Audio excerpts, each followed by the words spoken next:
요즘 길거리에 이것 타고 다니시는 분들 많은데요. 이게 이런 용도로도 이용될 수 있다고 하니까 어처구니가 없습니다. 홍순변 아나운서. 요즘 뭐 전동 킥보드가 유행을 하면서 아이들뿐만 아니라 어른들도 출퇴근용으로 사용하기도 하는데 이 남성은 대낮에 전동 킥보드를 이렇게 사용했다고 합니다. 영상으로 확인해 보도록 하겠습니다. 네, 지금 한 남성이요. 전동 킥보드를 조심스럽게 끌고 가고 있습니다. 자신이 타고 가고 있는 게 아니라 끌고 가고 있는 거예요. 무슨 자전거도 아니고 왜 전동 킥보드 끌고 가요, 네네. 킥보드에는 비늘에 쌓인 물건이 놓여 있었기 때문이죠. 그런데 모자와 마스크로 얼굴을 가린 모습부터 어딘가 좀 수상합니다. 저렇게 소중한 듯이 옮기고 있는 저 물건 안에는 귀중품이 들어 있었는데요. 네. 문제는 저게 저 남성의 물건이 아니라는 점입니다. 아하. 지난주 월요일 20대 남성이요. 고급 주택에 침입해서 금고를요. 통째로 훔쳐가고 있는 모습이에요. 아, 저게 그러면 금고예요? 그렇습니다. 금고가 무겁잖아요. 네. 무거운 금고를 옮기려고 전동 킥보드까지 동원해서 조심스럽게 훔쳐가고 있는 모습입니다. 하하. 아니, 그러면 저 전동 킥보드는 오윤성 교수님 자기가 범죄를 저지르기 위해서 자기가 전동 킥보드를 가지고 온 걸까요?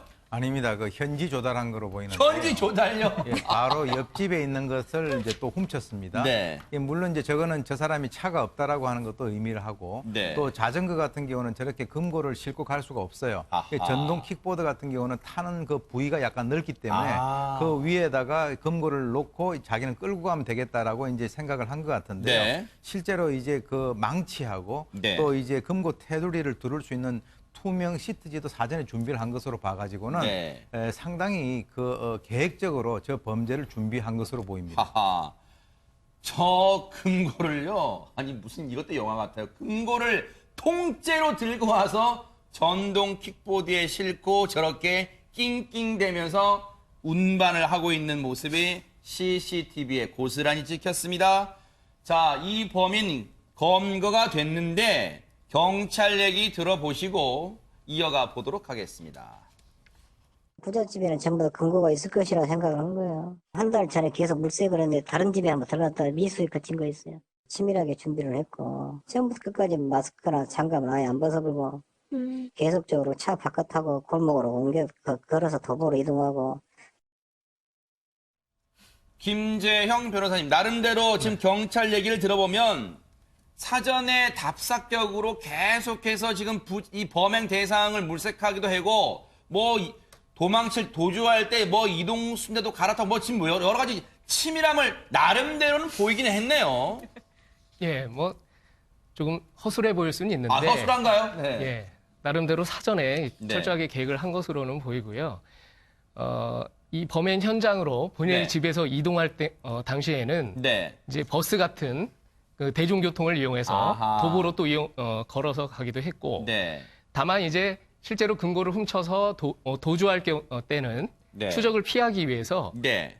택시를 타는 등의 어떤 준비를 했던 것으로 보입니다. 아, 저 전동 킥보드도 현지 조달, 우리 오윤성 교수님 표현처럼 현지 조달, 저것도 훔쳐서 저기에 금고를 실었고, 또 저 금고를 다 옮긴 다음에, 저 큰 도로까지 옮긴 다음에는 거기에 또 택시를 타고 도주를 했대요. 나름대로 이동수단의 변화를 주면서 치밀함, 나름대로는 치밀함을 보였다고는 하는데, 그런데 임방글 변호사님, 네. 궁금증이 있습니다. 그러면 딱 저 집이 범행 대상 집이구나, 즉 부잣집이구나. 이건 어떻게 알았대요, 그러면? 아까 그 경찰 인터뷰가 나왔죠. 부잣집에는 다 금고가 있을 것이라 생각을 했다. 그럼 네. 과연 부잣집이 어디겠는가? 네. 인터넷에서 검색을 했다고 합니다. 이 광주 내 고가 아파트를 검색을 해서요. 네. 그게 이제 광산구로 나왔대요. 아하. 거기에 이제 광주에 고위층이 많이 산다 뭐 이런 네. 검색 결과가 나왔나 봅니다. 그래서 이제 서구에 거주하는 이 피의자가 이 광산구까지 가서 네. 그 아파트에 이제 들어간 거죠.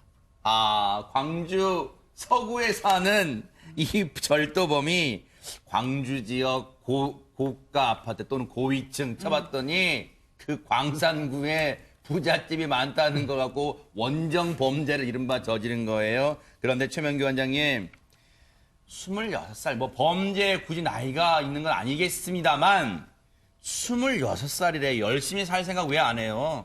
이 절도범이 빚이 있어서 빚을 갚기 위해서 범죄를 저질렀다고 이제 얘기했어요. 네. 근데 제 추측이지만 그 빚을 갚게 된 형태가 뭐 건강하게 열심히 사업을 하다가 뜻대로 안 돼서는 아닐 확률이 높은 것 같아요. 네. 그러다가 보니까 빚을 갖다 한꺼번에 갚을 생각을 하다가 보니까 저런 빠른 시간에 갚으려고 저런 범죄를 선택한 게 아닌가 그런 네. 생각을 해봅니다.